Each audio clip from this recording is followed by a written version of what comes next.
I forgave my father at 65, and finally set myself free.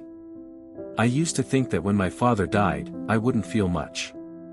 No sorrow, no regret. Just the closing of an old, unread chapter. But I was wrong. My father was the kind of man everyone in the neighborhood respected. Hardworking, dependable, the kind who believed showing up and paying the bills was love. He woke at 5 every morning, never called in sick, never missed Sunday service.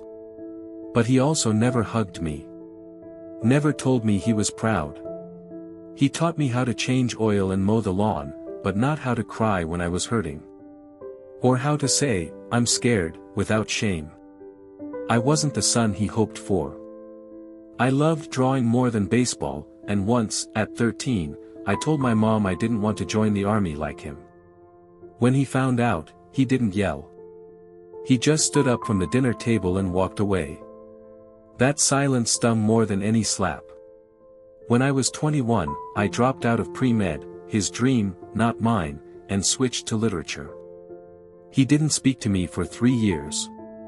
When I got married, he didn't come to the wedding. My mother once wrote me a letter. "Your father," she said, "never knew how to love in the way you needed." I read that line 100 times. But I wasn't looking for sympathy. I wanted justice.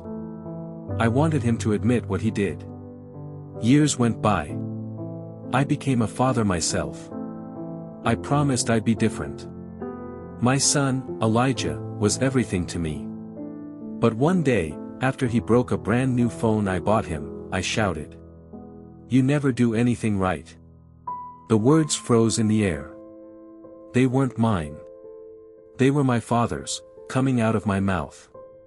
That night, I sat in the dark and cried. Not for Elijah. Not even for my father. I cried for myself. For the boy who never got an apology. For the man who was still waiting for one.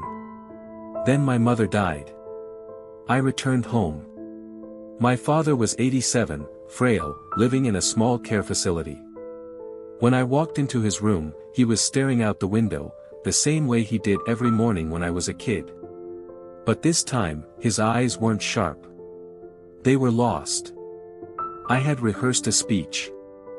I was going to list all the ways he hurt me, every birthday missed, every cold glance.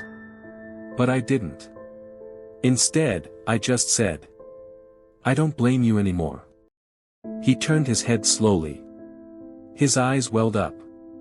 And in a voice I could barely hear, he said, "I know. And I'm sorry. I didn't expect to cry. But I did." Like the 10-year-old boy who used to lock himself in his room.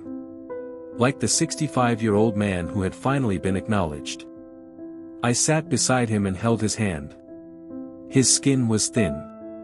His shoulders small. For the first time in my life, I saw him not as the man who failed me, but as a man who was afraid of failing at all. We only had a few weeks after that.